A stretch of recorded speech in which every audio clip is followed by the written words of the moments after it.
அனைத்துலக உயிரோடை தமிழ் ILC தமிழ் உயிரோடை தமிழில் அன்பர்களே, உலக நகர்வு நிகழ்ச்சியில் இணைந்திருக்கிறீர்கள். உலக நகர்வு நிகழ்ச்சியில் பிரித்தானியாவிலிருந்து போரியல் ஆய்வாளர் அரசு அவர்கள் இணைகின்றார். வணக்கம் அரசு அவர்களே.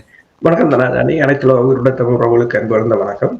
இன்னொரு உலக நகர்வு நிகழ்ச்சியில் இணைந்திருக்கின்றோம். ஈரான், அமெரிக்கா, இஸ்ரேலுக்கு இடையிலான போர் 7வது நாளாக தொடர்கின்றது. வருகின்ற செய்திகளை பார்க்கும் பொழுது அமெரிக்கா, இஸ்ரேல் இணைந்து ஈரானில் உள்ள குடியிருக்கும் மக்களுடைய பகுதிகளில் கிட்டத்தட்ட 3000 வீடுகளுக்கு மேல் குண்டுகளை வீசி தகர்த்திருக்கிறார்கள். அது மட்டும் இல்லாமல் தெஹ்ரானில் உள்ள பல்கலைக்கழகத்துக்கு அருகேயும் ஒரு தாக்குதலை நடத்தியிருக்கிறார்கள். முன்னர் நாங்கள் முதலாவது நாள் பார்க்கும் பொழுது பாடசாலை மீது எப்படி தாக்கினார்களோ, அவர்களுடைய இந்த பேட்டர்னை பார்க்கும் பொழுது காசாவில் எப்படி தாக்குதல்களை நடத்தினார்களோ அதே நிலைமை தான் இங்கே வந்திருப்பது போல் தெரிகின்றது. இப்பொழுது உள்ள நிலைமைகளை எங்களுடைய உறவுகளுக்கு கூறுவீர்களா? உண்மைதான்.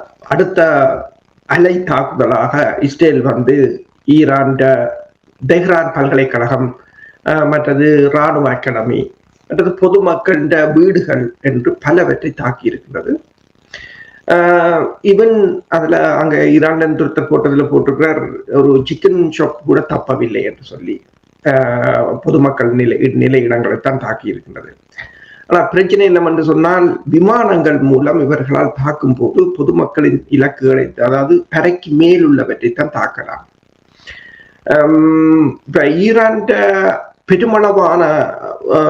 பெருமளவான ஆயுத களஞ்சியங்களோ, கொமாண்ட் சென்டர்ஸோ அல்லது ஏவுகணை களஞ்சியங்களோ அல்லது அதை தயாரிக்கும் ஆலைகளோ எல்லாம் அண்டர் கிரவுண்டுக்குள்ள தான் அவர்கள் வைத்திருக்கிறார்கள். என்னவென்று சொன்னால், அவர்கள் அப்போவையில இருந்தே ஈரான் மேலுள்ள இலக்குகளை தாக்குகின்றனர். இவர்களுக்கு இப்போது இலக்குகள் இல்லை என்றுதான் நான் யோசிக்கிறேன். என்று சொன்னால், 1200 பேர் இருக்கக்கூடிய ஸ்டேடியத்தை தாக்கி அளித்திருக்கிறார்கள். ஸ்டேடியமாக இருக்கலாம். அந்த ஸ்டேடியத்தை அவர்கள் கூறுகிறார்கள், தங்களோட AI அதை ஸ்டேடியத்தை போலீஸ் ஹெட் குவார்டர்ஸ் என்று மாறி ஐடென்டிஃபை பண்ணினது என்று கூறுகிறார்கள். இந்த தாக்குதலில் பெருமளவில் அமெரிக்கா AI பயன்படுத்தி வருவதாகவும் இஸ்ரேலும் AI தொழில்நுட்பத்தை பெருமளவில் பயன்படுத்தி வருவதாகவும் கூறப்படுகின்றது. இப்ப ஹெமானி மீதான தாக்குதலின் போது கூட ஸ்ட்ரீட் கேமராக்களை ஏற்கனவே ஹேக் பண்ணி அதனூடாக ஹெமானியின் நடமாட்டங்கள், அவரது பாதுகாவலர்களின் நடமாட்டங்கள் எல்லாவற்றையும் பல மாதங்களாக கண்காணித்து வந்ததாக இஸ்ரேல் கூறியிருக்கிறது. அதே போல இஸ்ரேலின் ஸ்ட்ரீட் கேமராக்களையும் ஹேக் பண்ணி அதன் ஊடாகத்தான் இஸ்ரேலின் இலக்குகளை தெரிந்தெடுத்து ஈரான் தாக்குவதாக கூறப்படுகின்றது. இந்த ஈரான் மீது இஸ்ரேல் தாக்குதல் ஈரான் 19வது அலை தாக்குதலை நேற்று இரவு டெல் அவிவ் பகுதி மீது பெருமெடுப்பில் தாக்கியிருந்தது. பெருமளவான ஏவுகணைகள், முதலில் ஷஹீத் 136 விமானங்கள், ஆளில்லாத தாக்குதல் விமானங்கள் வர, அதற்கு பின்னால் ஏவுகணைகள் வீழ்ந்து வெடித்திருக்கின்றன. இஸ்ரேலின் டெல் அவிவ் பகுதியாக இருக்கலாம், பென் குரியன் ஏர்போர்ட்டாக இருக்கலாம், எல்லா பகுதிகளுக்கும் மேலாக ஒரே நெருப்பு மழை போலதான் இருந்தது. அப்போ ஆய்வாளர்கள் கூறுகிறார்கள், அது கிளஸ்டர் அம்யூனிஷனை தான் ஈரான் பாவித்திருப்பதாக. ஏர்போர்ட் உடனடியாக மூடப்பட்டிருக்கின்றது. பல இடங்களில் தீப்பற்றி எரிவதை காணக்கூடியதாக இருந்தது. அப்ப இதற்கு முதல் கூறினார்கள், அதாவது ஈரான் தங்கள் 300 லோஞ்சஸை அழித்து விட்டோம், ஈரான் ஏவுகணை ஏவும் பலம் குறைந்து விட்டது, ஆள் இல்லாத தாக்குதல் விமானங்களின் தளங்களை அழித்து விட்டோம், உற்பத்தி நிலையங்களை அழித்து விட்டோம், தாக்குதல் பலம் குறைந்து விட்டது என்று. ஆனால் நேற்றைய தாக்குதலை பார்க்கும் போது தெளிவாக தெரிகிறது, அவர்கள் தாக்குதல் பலத்தில் பெருமளவில் அவர்களுக்கு பாதிப்பு ஏற்படவில்லை என்று. என்னென்று சொன்னால், ஈரானை பொறுத்தவரையில் அவர்களுடைய ஸ்ட்ராட்டஜி மாறி இருக்கின்றது. அதாவது இந்த போரை நீண்ட நாளுக்கு இழுக்க வேண்டும். இப்ப நீண்ட நாள்களுக்கு இழுக்க வேண்டும் என்று சொன்னால் லோ இன்டென்சிட்டியாக ஒரு கிட்டத்தட்ட இதுவரையில் 300 அல்லது தொடக்கம் 500க்குள்ளதான் ஏவுகணைகளை பயன்படுத்தியிருப்பதாக கூறப்படுகிறது. ஆனால் 17 நாடுகளை தாக்கியிருக்கிறார்கள். அதே போலதான் ஒரு சில 1000 ஷாஹி ட்ரோன்களைத்தான் பயன்படுத்தி இருக்கிறார்கள். 80,000க்கு மேற்பட்ட ட்ரோன்கள் இருப்பதாகவும் 40,000க்கு மேற்பட்ட மிசைல்ஸ்கள் இருப்பதாகவும் கூறப்படுகின்றது. ஆனால் யாரிடமும் எந்த தகவல்களும் இல்லை. அமெரிக்கா கூறுகிறது 8,000 மிசைல்ஸ் இருக்கலாம் ஈரானிடம் என்று சொல்லி, ஆனால் யாரிடமும் உறுதியான தகவல்கள் இல்லை. இப்ப இதுல நீங்கள் பார்க்கலாம், இப்ப ஈரான் வெளிவார அமைச்சர் அப்பாஸ் அரக்சியை NBC ஊடகம் பேட்டி கண்டிருந்தது. அப்போது அவர்கள் கேட்டார்கள், இந்த போரில் ரஷ்யாவும் சீனாவும் உங்களுக்கு உதவி செய்கிறதா? அவர் முன்னர் அவர்கள் எல்லாம் எங்கள் அலைஸ், எங்கள நட்பு நாடுகள், அவர்கள் எங்களுடன் தான் நிற்பார்கள், எப்பவும் அவர்கள் உதவி செய்கிறார்கள். அவர் திருப்பி கேட்டார், அப்படின்ற உதவி என்றால் இராணுவ உதவி செய்கிறார்களா? அவர் முன்னர் எங்களுக்கும் அவர்களுக்கும் இராணுவ ரீதியான உடன்பாடுகள் இருக்கு, இராணுவ உதவிகள் அவர்கள் எப்போதும் எங்களுக்கு செய்து கொண்டுதான் இருப்பார். அப்ப அவர் திருப்பி கேட்டார், அப்ப இப்ப நடக்கிற போர்ல அவர்கள் உதவி செய்கிறார்களா? அவர் சொன்னார், இதுகளை எல்லாம் நாங்கள் போர் நடந்து கொண்டிருக்கும் போது மிடிலுக்கு இடையில் நாங்கள் இதுகளை சொல்ல முடியாது என்று சொல்லிவிட்டார். அடுத்த படமாக ரஷ்யாவின் வெளிவார அமைச்சர் சர்ஜி லாரோவ் கொண்டை கூறியிருக்கின்றார்கள் என்று சொன்னால், நாங்கள் இந்த போரை, ஈரான் மீதான இந்த போரை வெற்றி பெற விட மாட்டோம் என்று, அதாவது ஈரானை வெற்றி கொள்ள ஒருபோதும் அனுமதிக்காம என்ன விலை கொடுத்தாலும் நாங்கள் அதை தடுத்து நிறுத்துவோம் என்று கூறியிருக்கிறார். அதற்குரிய காரணம் என்னவென்று சொன்னால், அவர் கூறுகிறார் என்றால், தங்களது மூலோபாய நட்பு நாடுகள் மீது தொடர்ந்து தாக்குவதை தாங்கள் ஒருபோதும் அனுமதிக்கப் போவதில்லை என்று. அதே சமயம் ரஷ்யாவின் படையினர் அங்கிருக்கின்ற 2 அணு உலைகள், ரஷ்யாவின் அணு உலைகளை தாங்கள், அதாவது அந்த அணு உலைகளுக்கும் தங்களுக்கும் இடையிலான தொடர்புகள் குறைவடைந்திருப்பதால் தமது படையினரை அனுப்பி அவற்றை தாங்கள் பாதுகாக்கப் போவதாக ரஷ்யா கூறியிருக்கின்றது. அதே சமயம் ஐரோப்பாவுக்கான எரிவாயு விநியோகத்தையும் ரஷ்யா நிறுத்தப் போவதாக கூறியிருக்கின்றது. அப்ப இந்த நிலையில் இப்ப வடகொரிய அதிபர் ஒன்றை கூறியிருக்கின்றனர் என்ன சொன்னால், இதுவரையில் ரஷ்யா ஈரான் தன்னிடம் ஆயுதம் கேட்கவில்லை, கேட்டால் தன் இந்த ஆயுதத்தை வழங்குவதற்கு ஈரானுக்கு தயாராகத்தான் இருக்கின்றோம். ரஷ்யா நாடாளுமன்ற பேச்சாளர் பெஸ்கோவும் தான் கூறியிருந்தார். ஈரான் இதுவரையில் ஆயுதங்களை கேட்கவில்லை. ஆனால் ஈரான் வெளிவார அமைச்சர் என்ன கூறுகிறார் என்று சொன்னால், தற்போதைய சூழ்நிலையை எங்களால் சமாளிக்கக்கூடியதாக இருக்கின்றது, நாங்கள் எங்களுக்கு தேவை என்றால் நாங்கள் கேட்போம். இப்ப வாஷிங்டன் போஸ்ட் என்னத்தை கூறுகிறது என்று சொன்னால், அவர்கள் கூறுகிறார்கள், தற்போதைய நிலையில் ஈரான் ரெஜிம் தனது நாட்டை முழுமையான கட்டுப்பாட்டில் வைத்திருக்கிறது, அதில் எந்த விதமான வீழ்ச்சிகளையும் காண முடியவில்லை என்று. இதே சமயம் ட்ரம்ப் கூறியிருக்கின்றார் என்னன்னு சொன்னால், அவர் இப்போது, அதாவது முதலில் தரைப்படையினரை அனுப்ப போவதாக கூறுகின்றார். தரைப்படையினரை அனுப்புவது என்று சொன்னால் அதற்கு அரக்சி கூறுகின்றார், தாங்கள் வெயிட் பண்றோம், அமெரிக்க ராணுவம் தரையால் வருவதற்கு தாங்கள் வெயிட் பண்ணுகிறோம். இப்போது ட்ரம்ப் கூறியிருக்கின்றார், தரைப்படை தேவையில்லை என்று சொன்னால் அவர்கள் எல்லோரும் அழிந்து விட்டார்கள், அவர்களுடைய வான்படை அழிந்து விட்டது, அவர்களுடைய கடற்படை அழிந்து விட்டது, அவர்களுடைய தலைமை பீடம் அழிந்து விட்டது, எனவே இப்போதைக்கு ராணுவம் தேவையில்லை என்று கூறியிருக்கின்றார். இன்னொன்றையும் அவர் கூறியிருக்கிறார் என்னென்று சொன்னால், அதாவது இந்த ஈரான் புதிய தலைவரை தெரிவு செய்து அந்த புதிய தலைவர் தங்களுக்கு உகந்தவராக இருந்தால் அது ஒரு பிரச்சனை இல்லை என்ற துணையில் தான் ட்ரம்ப் அவர்கள் கூறியிருக்கின்றார். புதிய தலைவரை தெரிவு செய்வது அமெரிக்கா தீர்மானிக்கலாம் என்று டொனால்ட் ட்ரம்ப் கூறியதாக கூறுகிறார்கள். அமெரிக்கா தீர்மானிக்க போறதா? இப்ப உங்களுக்கு தெரியும், வெனிசுவேலாவில் எப்படி நிக்கலஸ் மெட்ரோ அவர்களை அங்கிருந்து நாடு கடத்தினார்களோ, இப்ப இவரை கொன்று விட்டார். அமெரிக்கா கூறலாமா, இவரைத்தான் நீங்கள் இந்த தலைவராக நியமிக்க வேண்டும் என்று அப்படி ஒரு வகையில் கூற முடியுமா? தற்போதைய நிலையில் அவ்வாறு கூறுவதற்கான சந்தர்ப்பங்கள் குறைவு. என்னென்று சொன்னால், அமெரிக்காவாலோ அல்லது இஸ்ரேலினாலோ அங்கு ஒரு தங்கிட ஆதிக்கத்தை, அழுத்தத்தை செலுத்த முடியவில்லை. முற்றுமுழுதாக, அதாவது வாஷிங்டன் போஸ்ட் கூறியது போல, முற்றுமுழுதாக அந்த பிரதேசம் ஈரானின் கட்டுப்பாட்டில் தான் இருக்கின்றது. அந்த நாடு ஈரானின் கட்டுப்பாட்டில் தான் இருக்கின்றது. அமெரிக்காவின் கருத்துக்களை பார்க்க போனால் இப்ப என்ன பிரச்சனை சொன்னால், இந்த போர் ஒரு 3 அல்லது 4 நாட்கள் என்றுதான் அவர்கள் யோசித்தது. இப்போது கிட்டத்தட்ட 3 தொடக்கம் 4 வாரம் என்று கூறுகிறார்கள். பிறகு கூறினார்கள் இல்லை 5 தொடக்கம் 6 வாரம் என்று. இப்போது பொலிட்டிகோ ஊடகம் வாஷிங்டனை தளமாக கொண்டது. அது கூறுகிறது என்று சொன்னால், கிட்டத்தட்ட செப்டம்பர் வரையும் இந்த போர் நீடிக்கலாம் என்று. 6 மாதத்துக்கு இந்த போர் நீடிக்குமாக இருந்தால் உங்களுக்கு தெரியும் நிலைமை எவ்வளவு மோசமாக மாற்றமடையும். இப்போதே அமெரிக்காவின் கூட்டணி நாடுகள், பஹ்ரைனாக இருக்கலாம், சவுதி அரேபியாவாக இருக்கலாம், UAE இருக்கலாம், இப்போவே ஈரான் வெளிவார அமைச்சருடன் தொலைபேசியில் தொடர்பு கொண்டு பேச ஆரம்பித்து விட்டார்கள் என்று சொன்னால் அவர்கள் எவ்வளவு தூரத்துக்கு அவர்களுடைய பொறுமை இருக்கிறது என்றுதான் இதுல முக்கியம். இப்போ வந்த செய்திகளின் அடிப்படையில் இந்த சவுதி அரேபியாவா இருக்கலாம், அல்லது துபாய், அல்லது கட்டார், அல்லது குவைட், இந்த நாடுகள் அமெரிக்காவில் தாங்கள் மேற்கொள்ள இருக்கின்ற முதலீடுகளை நிறுத்தப் போவதாக கூட்டாக சொல்லி இருக்கின்றன. ஏனென்று சொன்னால் தற்போதைய பொருளாதார இழப்பை ஈடு செய்வதற்கு அந்த முதலீடுகள் தங்களுக்கு தேவையாக இருப்பதாக கூறியிருக்கிறார்கள்.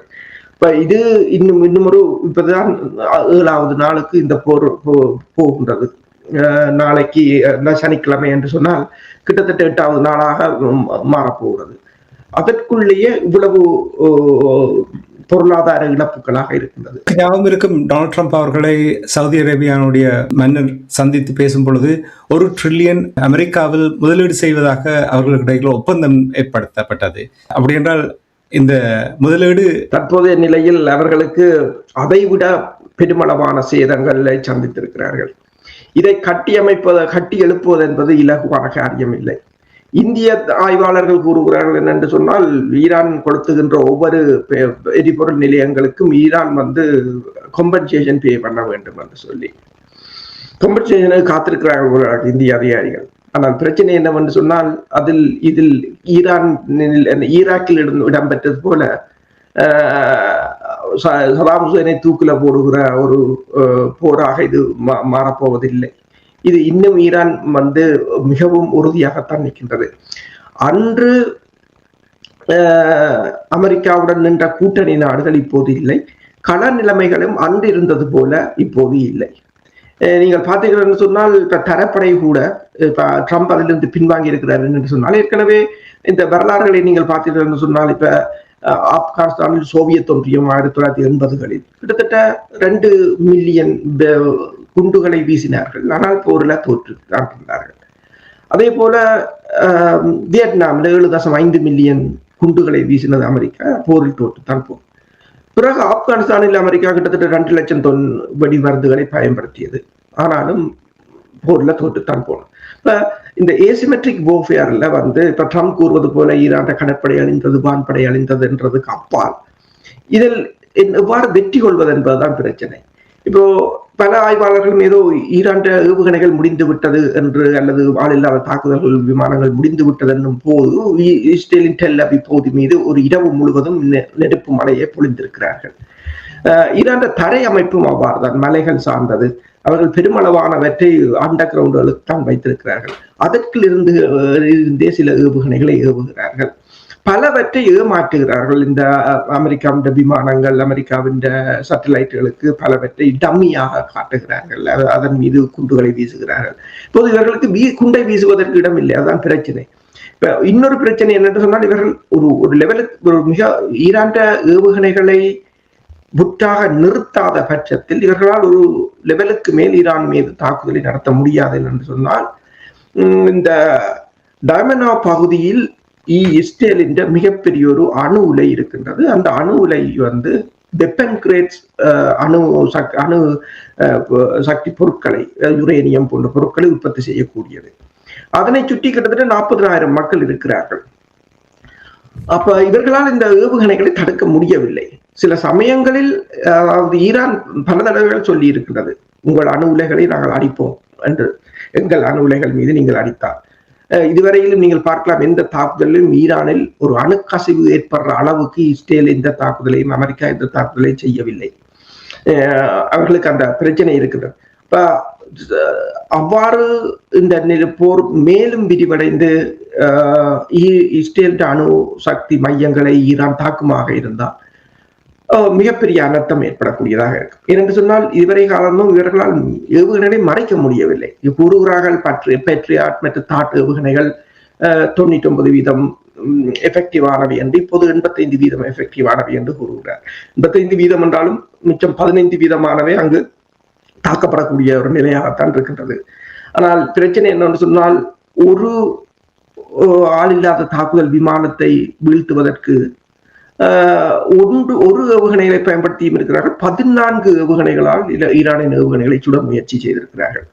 ஒரு ஏவுகணை $4 மில்லியன். 14 ஏவுகணைகளை ஒரு ஏவுகணைகளுக்கு பயன்படுத்துவது என்பது இவர்கள் ஸ்டாக் இப்ப தென்கொரியாவிடம் இருந்து கேட்டிருக்கிறார்கள், உங்கள் ஏவுகணைகளை கொண்டு வந்து தாருங்கள் என்று. ஃபேக்டரி வகை ஏவுகணைகள், தாட் ஏவுகணைகளை தரும்படி என்றால் தற்போதைய வேகத்துக்கு அவர்களால் உற்பத்தி செய்ய முடியாது. இப்போது தாய்வானுக்கு கொடுக்க இருந்த ஆயுதங்களும் இங்குதான் பயன்படுத்த வேண்டிய ஒரு நிலை இருக்கின்றது.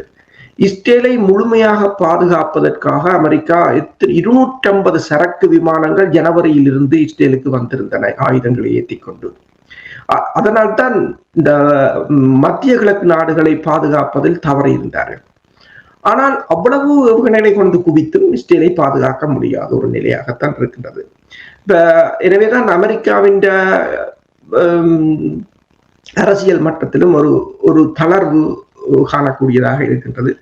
அவர்கள் இப்போது, அதாவது ட்ரம்பை பொறுத்தவரையில் என்னன்னு சொன்னால், இந்த போர் அவருடைய மிட் டேர்ம் எலெக்ஷனில் ஒரு மிகப்பெரிய டிசாஸ்டராக மாறக்கூடிய ஒரு சூழ்நிலை காணப்படுகின்றது.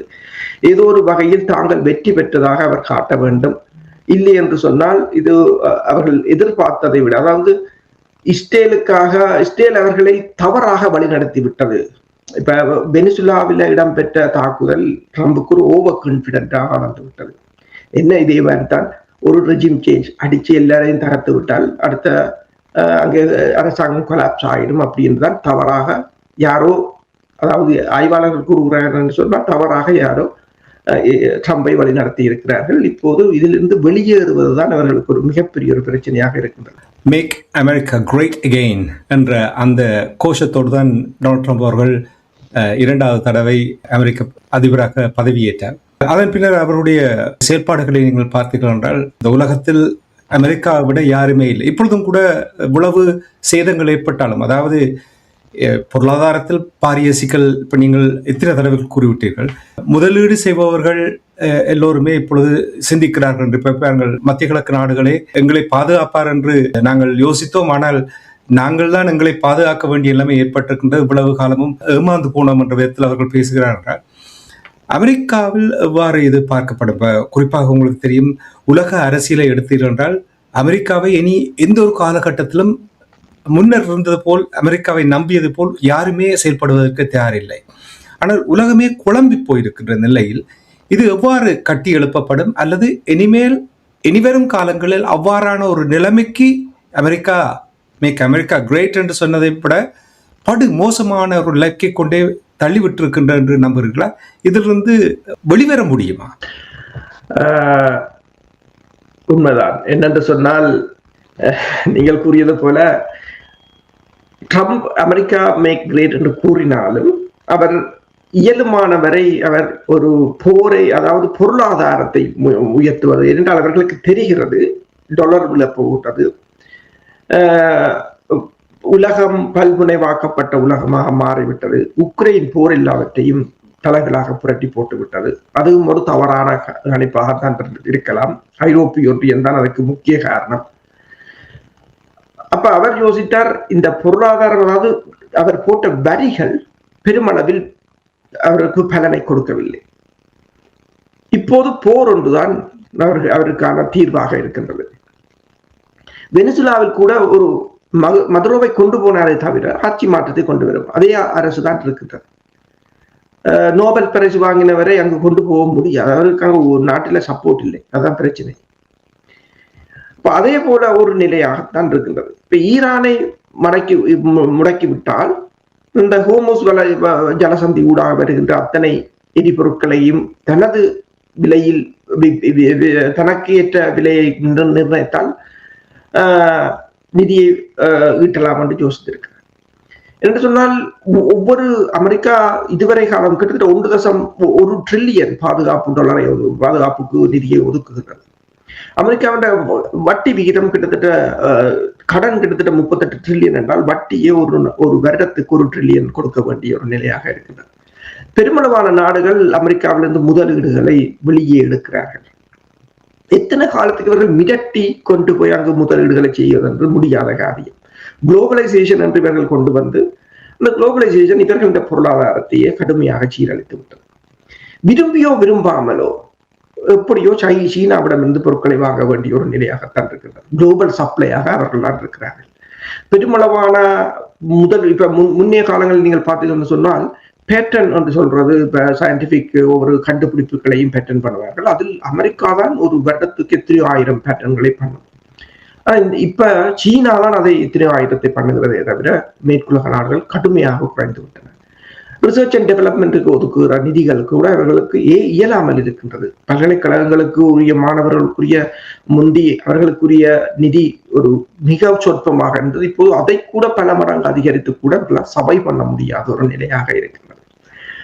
அப்ப முக்கிய காரணம் இந்த போருக்கு என்னன்னு சொன்னால் பொருளாதாரம் தான் முக்கிய காரணம். அந்த பொருளாதாரத்துக்காக மேற்கொள்ளப்பட்ட கொண்டு வரப்பட்ட வரிகள் பேக்ஃபயர் ஆனதான் மிச்சம். அதே போல அந்த பொருளாதாரத்துக்காக ஆரம்பிக்கப்பட்ட போரும் அதே ஒரு நிலைமையை நோக்கித்தான் சென்று கொண்டிருக்கின்றது. ஒரு ஒரு ஒரு பேரரசு வீழ்ச்சி அடைகின்ற ஒரு நிலையாகத்தான் இருக்கின்றது. இப்ப இலங்கையில் இடம்பெற்ற இந்த இலங்கை கடற்கரையில் இடம்பெற்ற தாக்குதலை நீங்கள் பார்க்கும்போது தெரியும்.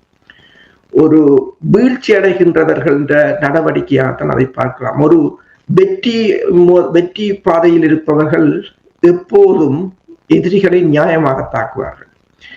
ஆட்டத்தை இழப்பவன் தான் ஆட்டத்தை குழப்புவான். தோற்பவன் எப்போதும் ஆட்டத்தை குழப்புவதாகத்தான் இருக்கு. உலகத்துல அத்தனை இன்ஸ்டிடியூஷன்ஸும் இப்ப ஐக்கிய நாடுகள் சபையோ ஒவ்வொரு காலநிலை மாற்றங்களோ எல்லாம் செயலிழந்த ஒரு நிலையாகத்தான் இருக்கின்றது. எரிபொருட்களை பொறுத்தவரையில் எரிபொருட்களால் அதிகம் பாதிக்கப்பட போவது இப்ப அமெரிக்காவின் நடவடிக்கைகளால் அதிகம் பாதிக்கப்பட போவது அமெரிக்காவின் கூட்டணி நாடுகளாகத்தான் இருக்கு. ஜப்பானாக இருக்கலாம், தென்கொரியாவாக இருக்கலாம், ஐரோப்பிய ஒன்றியமாக இருக்கலாம்.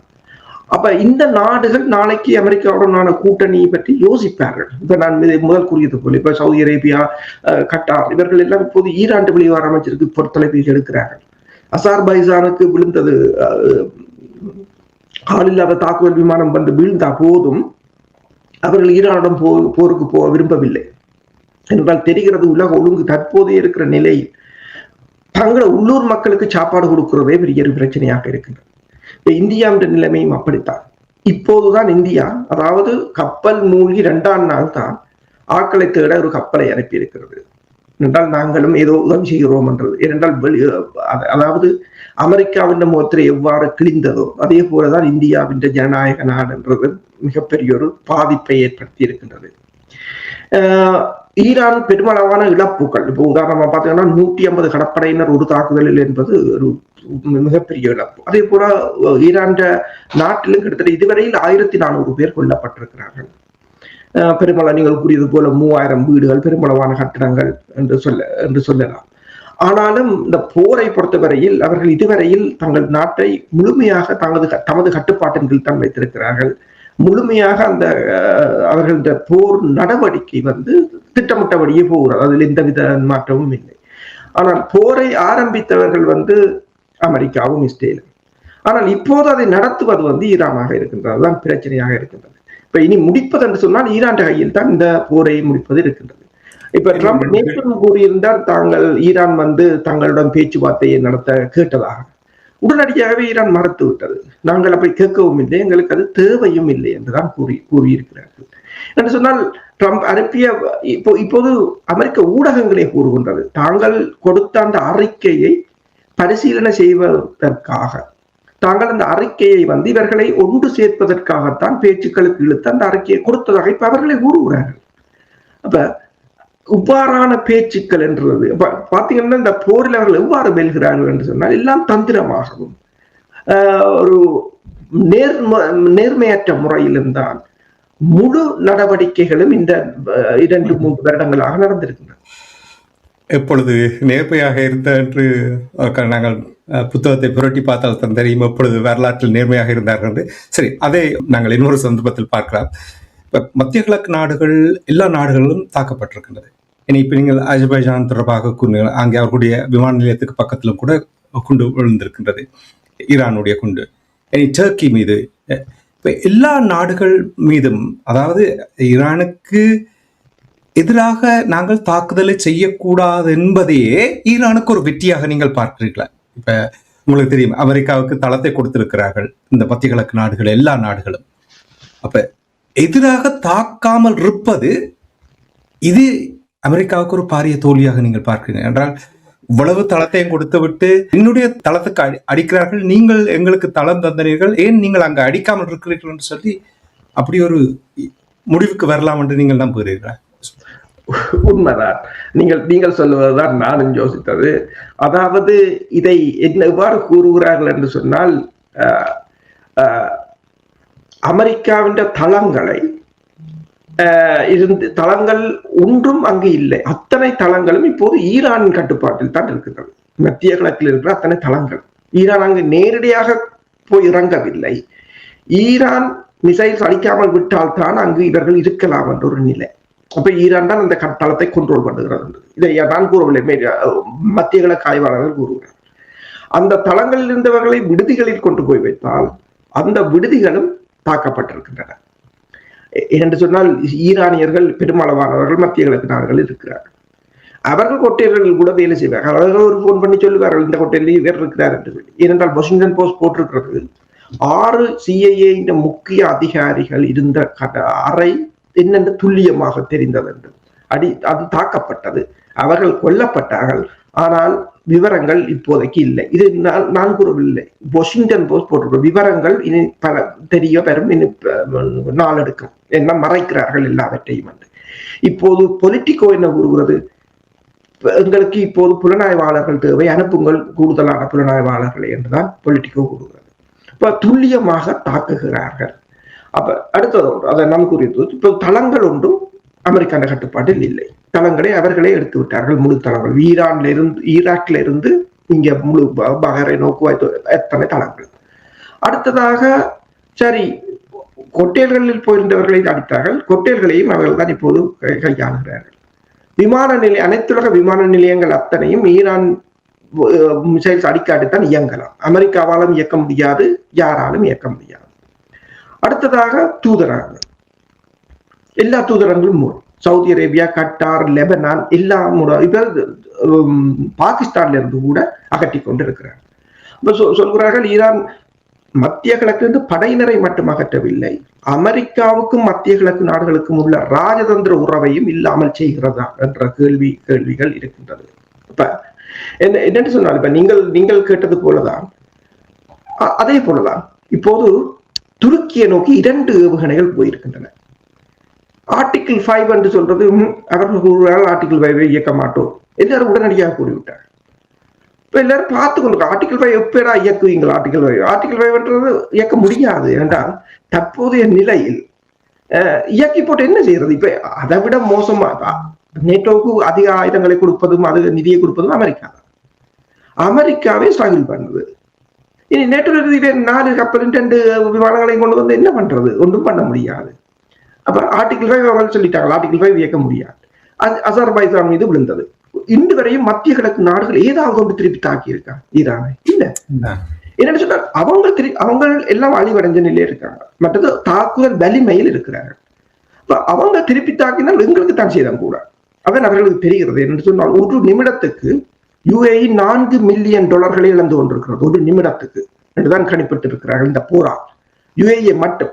அப்ப மற்ற நாடுகளை நீங்கள் யோசித்து பாருங்கள். UAE துபாய் ஏர்போர்ட் ஒரு நாளைக்கு 2.5 லட்சம் மக்களை கையாளுகிறது, சுற்றுலா பயணிகளை. இந்த சுற்றுலா பயணிகள் எண்ணிக்கை கூட 34 மில்லியனால விழும் என்று கூறுகிறார்கள். பெருமளவான தென்கொரியா சொல்லிவிட்டது, தாங்கள் இந்த சிப்ஸ் ஃபேக்டரியை, AI சிப்ஸ் ஃபேக்டரியை தாங்கள் போட போவதில்லை என்று. முதலில் மிக பெருமளவான பில்லியன் கணக்கான முதலீடுகள் வேற இருந்தது, அதை போட போவதில்லை என்று கூறியிருக்கிறார்கள். கூடுதலாக இந்த நாடி என்று பொருளாதார நாடி என்று சொல்கிறது, இந்த பொருளாதார நாடியைத்தான் பார்த்து அடிக்கிறார்கள். இப்போது அசர்பைஜான்ல இருந்து இஸ்ரேலுக்கு போற ஆயில் பைப் லைனை தாக்கி இருக்கிறார்கள். அப்ப அது கிட்டத்தட்ட 30% எரிபொருள் இஸ்ரேலுக்கு அசர்பைஜான்ல இருந்து தான் போகிறது. அப்ப அசர்பைஜான் போருக்கு போக முடியாது என்றால் இஸ்ரேல் 30% எண்ணெய் கட்டாகும் என்றால் பைப் லைன் அடிச்சால் ஒன்றும் செய்ய முடியாது. ஒன்றை டிபெண்ட் பண்ணி இருக்கிறார்கள் எல்லோரும். நிறைவாக நீங்கள் கூறினீர்கள், சற்று முன்னர் கூறினீர்கள், இந்த போருக்கு முக்கிய காரணம் பொருளாதாரம் என்று நீங்கள் கூறினீர்கள். கூறும்பொழுது நிறைய விடயங்களை கேட்கும் பொழுது முதலீடு செய்வது தொடர்பாக பெரிய பிரச்சனையை உருவாக்க போகிறது. அப்படி என்றால் சீனாவையும் ரஷ்யாவையும் இந்த போர் பலப்படுத்தி இருக்கின்றது நம்புகிறீர்களா? உண்மைதான். இப்போ சீனாவிடம் தான் ஓட வேண்டி இருக்கின்றது இந்த போரை நிறுத்த சொல்லி. சீனா கிட்டத்தட்ட 13% எரிபொருட்களை ஈரானிடமிருந்து வாங்குகிறது. ஆனாலும் இப்ப இந்த ஹோர்முஸ் வலை ஜலசந்தி மூடப்படுவதால் சீனாவுக்கு பெரிய நட்டம் இல்லை என்றால் சீனா அதனை இலகுவாக ரஷ்யாவிடமிருந்து மாற்றீடு செய்து கொள்ளும். ரஷ்யாவின் எரிபொருட்கள் எண்ணெய் நிறுவனங்களின் பங்கு சந்தை கடுமையாக உயர்ந்திருக்கிறது.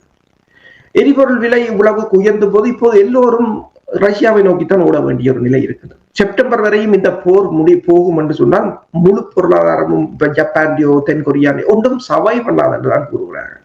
அப்படியே தகர்ந்து விழக்கூடிய ஒரு நிலையாகத்தான் இருக்கிறது. ஆனாலும் ட்ரம்ப் அவர்கள் இந்த ஏப்ரல் 1 சீனாவுக்கு செல்வதால் ஏப்ரல் 1 அதைத்தான் அவர் 4 கிழமை என்று கூறியிருந்தார். அதற்கு இதை முடிக்க வேண்டும். இந்த போரை வைத்துக் கொண்டவர் சீனாவுக்கு போக முடியாது. சீனாவின் பயணத்தை அவர் நிறுத்த முடியாது என்றால் அவராக கெஞ்சி கேட்டுத்தான் இப்போது சீனாவுக்கு போகிறார் என்று கூறுகிறார்கள் ஆய்வாளர்கள். பல தடவைகள் அவர்தான் கேட்டார்கள் தான் வர வேண்டும் என்று சொல்லி. நீங்கள் பார்க்கலாம் ட்ரம்பின் வரி விதிப்பில் எல்லாத்திலும் சீனாவுடன் அவர் வேறு ஒரு சாஃப்ட் ஹேண்ட்ல தான் செய்கிறார். இப்ப தாய்வானுக்கான 15 பில்லியன் ஆயுத உதவியை காங்கிரஸ் அனுமதித்தாலும் ட்ரம்ப் அதை நிறுத்தி வைத்திருக்கிறார். ஏனென்றால் சீனாவை ப்ளீஸ் பண்ணுவதற்காக.